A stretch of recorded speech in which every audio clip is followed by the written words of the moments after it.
So I'm going to be talking about the social media side of things because I'm coming from that end of the spectrum.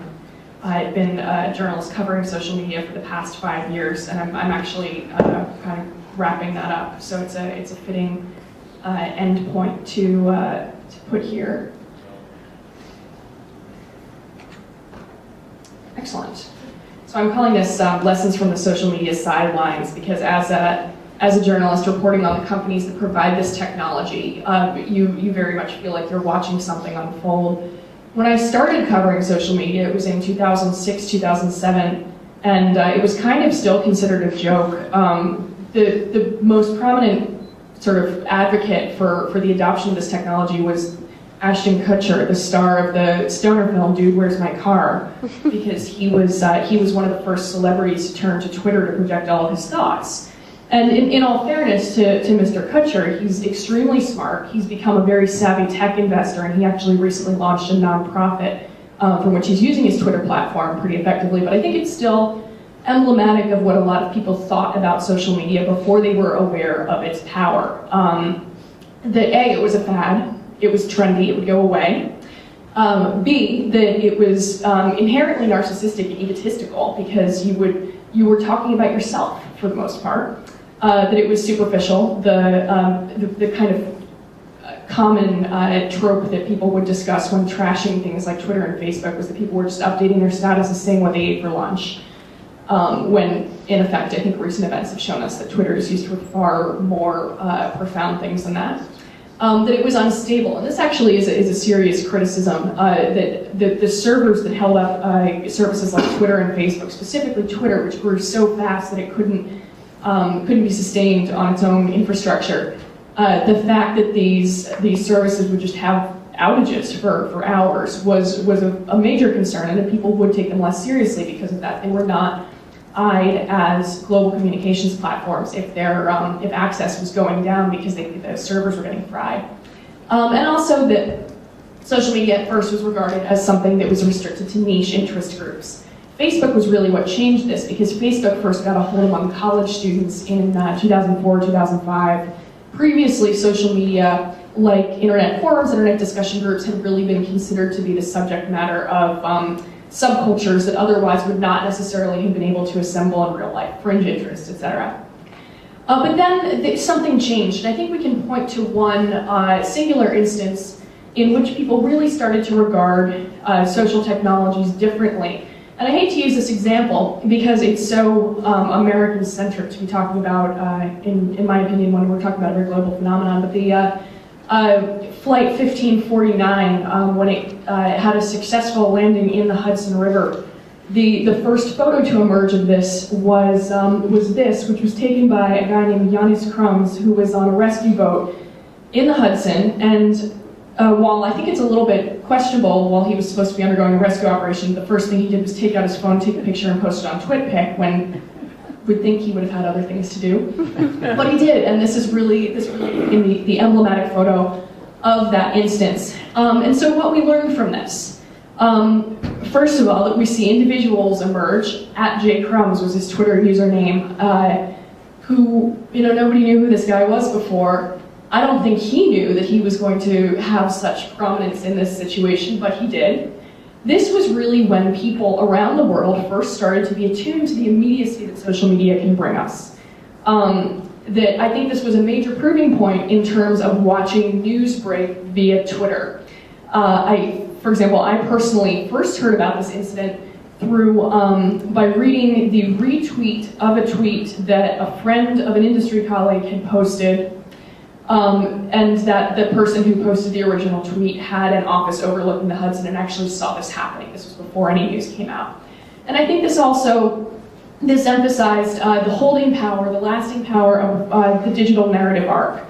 Compared to being able to see such raw news like that and then watch the story unfold, reading traditional media feels like walking into a movie theater when the film's already started in comparison. And so I think it's very compelling when people see the first inklings and instances of something really major happening. And they feel like they want to be a part of it until they see a conclusion to it. And that has incredible relevance with regard to the Middle East revolutions, as I will say on the next slide. But my last point here is that this was also a very teachable moment with regard to social media because it introduced us to the power of what I call a class of curators. I'm hesitant to use the word class because I think it's something very democratic, in which you have people who are not necessarily journalists, but who are, for one reason or another, crazy about gathering what they see on Twitter and what they see on Facebook and rebroadcasting it and repackaging it. Traditional journalists absolutely fall into this role as well. And so I think that the emergence of a class of curators has been incredibly important because it makes Facebook and Twitter, but especially Twitter, more accessible to the general population. There have been all sorts of numbers about the usage statistics of Twitter, suggesting that it actually is not used that heavily by that many people. That the most hardcore users of the service represent the vast majority of usage. And I think about people I know who are not deeply involved in the media or in technology. Do I think they'd want to be staring at a scrolling window of TweetDeck updates? I don't think so. So I think that having this curator class, as emphasized in news gathering during the Flight 1549 incident, sort of put forth the message that you can have people packaging this all up and making it accessible to different niches of the general public. Granted, that brings in opinions, that brings in potentially twisting the facts, but it makes this all so much more accessible.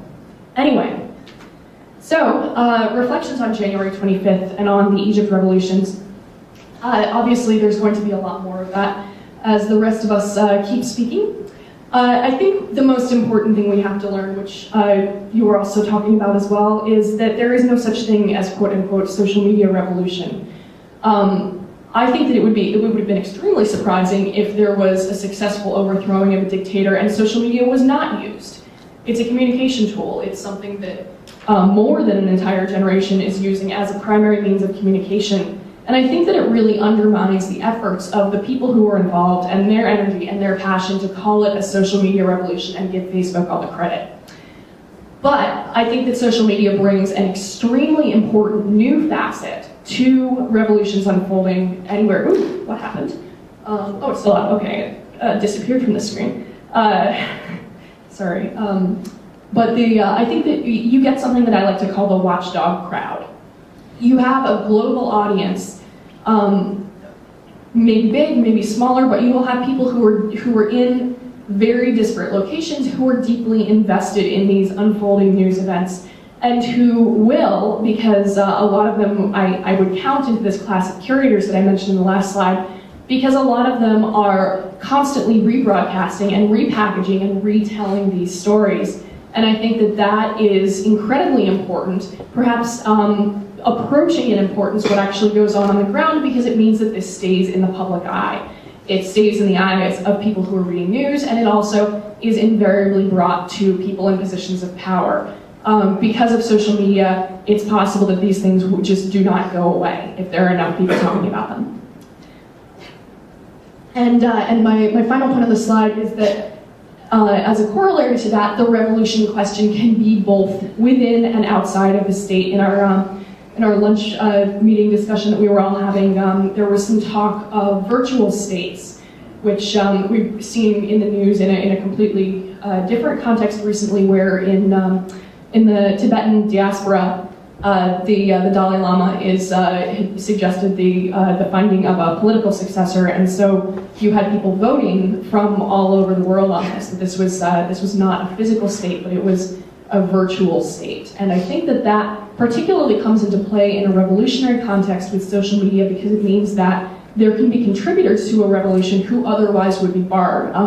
Geographic exile does not quite have the effects that I assume it used to. But anyway, in conclusion, there are many challenges ahead. First one is measurement. These are very new technologies, and there's a lot of unintended misinformation out there about who's using them, in which countries, how they're using them, mobile or desktop, how frequently are they being used, that kind of thing. People just don't know or haven't been able to really assess them. I have a close friend who's a grad student studying social media and uprisings, and she asked me a couple of weeks ago, Do you know anyone who is focusing on research on social network usage, particularly Twitter, in non-US countries? And I said, I could bring up a few names here of people who are really interested in that, but it has not really been possible for anyone to come up with anything definitive about it.